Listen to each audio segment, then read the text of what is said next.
स्वागत है आज की इस मजेदार चर्चा में। आज हम कुछ ऐसी पैराडाइम शिफ्टिंग यानी दुनिया को देखने का नजरिया बदल देने वाली हिस्टोरिकल और साइंटिफिक डिस्कवरीज की बात करेंगे जो बस गलती से हो गई। जी हाँ, प्योर एक्सीडेंट से। सच तो यह है कि इंसानी इतिहास के कुछ सबसे बड़े राज तब सामने आए जब कोई उन्हें ढूंढ भी नहीं रहा था। कहा जाता है ना कि history is rarely found on purpose. इतिहास कभी ढूंढने से नहीं मिलता। ये बात सच में बहुत गहरी है। रोजमर्रा के आम काम देख लीजिए, जैसे किसी मछुआरे का शांति से जाल फेंकना या परेशानी में किसी किसान का अपनी जमीन में कुआं खोदना। ये छोटी छोटी बातें अचानक से हजारों साल पुराने दरवाजे खोल सकती हैं और इतिहास को नए सिरे से लिखने पर मजबूर कर सकती हैं। तो चलिए आगे बढ़ते हैं। आज का ये सफर इन 4 अलग अलग अचानक मिले रहस्यों के इर्द गिर्द घूमेगा। झील में छुपे एक एंशिएंट ट्रैप से शुरू करके गहरे समुद्र के एक पुराने जहाज, डायनासोर के जमाने की एक जिंदा मछली और आखिर में टेराकोटा की उस अमर पौध तक चलेंगे। ये सब हमें बताएगा कि कितना कुछ है जो ढूंढा जाना अभी भी बाकी है। तो चलते हैं हमारी पहली मिस्ट्री पर, एक प्राचीन जाल जो झील में छिपा था। बात है लेक मिशिगन की, साल 2007 में। हुआ कुछ यूं कि आर्कियोलॉजिस्ट डॉक्टर मार्क हॉली लेक मिशिगन के ठंडे और अंधेरे बॉटम को सोनार से स्कैन कर रहे थे। वो ढूंढ तो किसी डूबी हुई शिप का मलबा रहे थे, पर स्कूबा डाइविंग करते वक्त उन्हें अचानक एक बिल्कुल फ्लैट और रेतीला लेक बेड दिखा, जिससे बड़े बड़े पत्थरों की एक बिल्कुल सीधी लाइन काट रही थी। ये पत्थर इंसानों ने वहां रखे थे, जो एक परफेक्ट सर्कल पर जाकर खत्म होते थे, और ठीक उसके पीछे थी एक बहुत गहरी खाई। इस मंजर को देखते ही मीडिया ने इसे तुरंत 10,000 साल पुराना अंडर वाटर स्टोनहेंज कह दिया। पर यहां पर एक ट्विस्ट है। 2009 में एक बहुत बड़ी रेवलेशन हुई कि ये कोई मिस्टिकल स्टोनहेंज नहीं था। दरअसल ये एंशिएंट ड्राइव लाइंस थीं, जिन्हें हजारों साल पहले शिकारियों ने बहुत ही ब्रिलियंटली डिजाइन किया था ताकि वो कैरिबू नाम के जानवर का शिकार कर सकें। कैरिबू की एक आदत होती है कि वो सीधी लाइंस को फॉलो करते हैं, तो शिकारियों ने दिमाग लगाया और पत्थरों की लाइंस को सर्कल तक बनाया, और पीछे बनी गहरी खाई की वजह से जानवर आगे भाग नहीं पाते थे और वहीं फंस जाते थे। क्या कमाल की इंजीनियरिंग थी। अब आते हैं दूसरे रहस्य पर, गहरे समंदर का एक प्राचीन जहाज। मेडिटेरेनियन सी, साल 2023। सतह से पूरा 1 मील नीचे मेडिटेरेनियन सी फ्लोर पर एक ब्रिटिश ऑयल कंपनी का एडवांस्ड रोबोटिक व्हीकल स्कैन कर रहा था।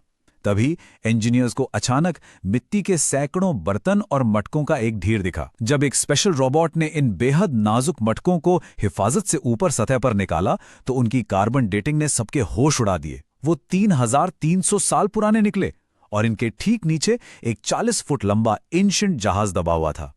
गहरे पानी में आज तक इससे पुराना शिपरेक कभी नहीं मिला था। इस डिस्कवरी में सबसे हैरान करने वाली बात थी उनका नेविगेशन।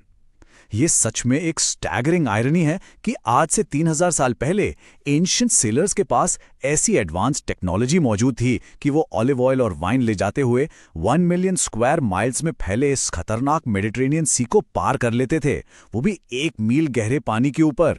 इतनी एक्सट्रीम कंडीशंस में जहाज बनाना और सफर करना उस जमाने के हिसाब से ये बिल्कुल एक नामुमकिन सा नेविगेशन फीट था। तीसरा किस्सा तो सीधा किसी साइफाई मूवी से निकला हुआ लगता है।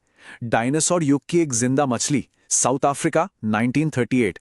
दिसंबर 1938 का महीना था।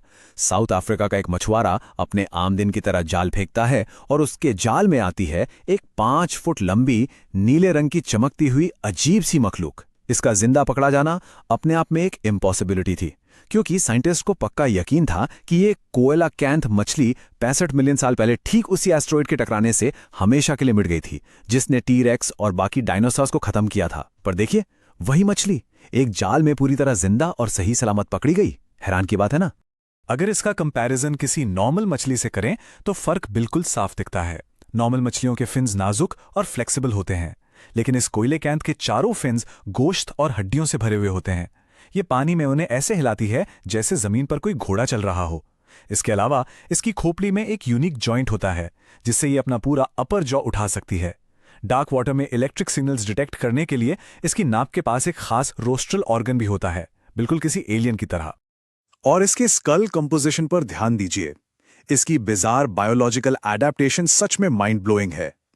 डीप सी के बेहद खतरनाक प्रेशर को झेलने के लिए इसकी खोपड़ी का 99% हिस्सा सिर्फ और सिर्फ फैट यानी चर्बी से भरा होता है, जो एक प्रोटेक्टिव कुशन की तरह काम करता है। और असली दिमाग वो सिर की जगह का सिर्फ 1% हिस्सा ही घेर पाता है। चलिए अब बढ़ते हैं हमारे चौथे और थोड़े ड्रामेटिक रहस्य पर। टेराकोटा की अमर फौज, शियांग चाइना, 1974। साल 1974 की बात है। किसान सूखे से परेशान थे। वो जमीन में एक नया कुआं खोद रहे थे कि अचानक मिट्टी का बना एक सर बाहर आया, जिसकी आंखें ठीक उनकी तरफ देख रही थीं। खुदाई आगे बढ़ी तो जो मंजर सामने आया, उसकी मैसिव स्केल ने पूरी दुनिया को हिला दिया। उस अंधेरे हिस्से से एक दो नहीं बल्कि 8000 से ज्यादा मिट्टी के बने हुए फौजियों की एक इमॉर्टल आर्मी मिली। हर फौजी का चेहरा अलग, वर्दी अलग और हाथों में थे बिल्कुल असली पीतल के हथियार। इसे एम्परर छिन शी होंग ने बनवाया था ताकि मरने के बाद ये अमर फौज उसकी हिफाजत कर सके। लेकिन इस कहानी का अंत एक बहुत बड़ी और ट्रैजिक आयरनी से होता है। गांव वालों को शुरू में लगा था कि ऐसी मूर्तियां मिलना किसी बुरे शगुन की निशानी है, और उनका ये डर बिल्कुल सच साबित हुआ, क्योंकि गवर्नमेंट ने इस अजीम डिस्कवरी के ऊपर एक मैसिव म्यूजियम बनाने के लिए पूरी की पूरी जमीन जब्त कर ली।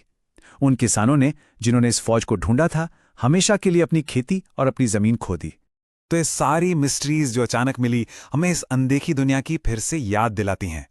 इन चारों किस्सों को देखने के बाद एक बात तो तय है, चाहे वो लेक मिशिगन में एंशिएंट शिकारियों की चालाकी हो, गहराइयों में दबा जहाज हो, डायनासोर के दौर की जिंदा मछली हो, या फिर मिट्टी के नीचे बंद एक अमर फौज, ये सब हमें एक ही तरफ इशारा करते हैं।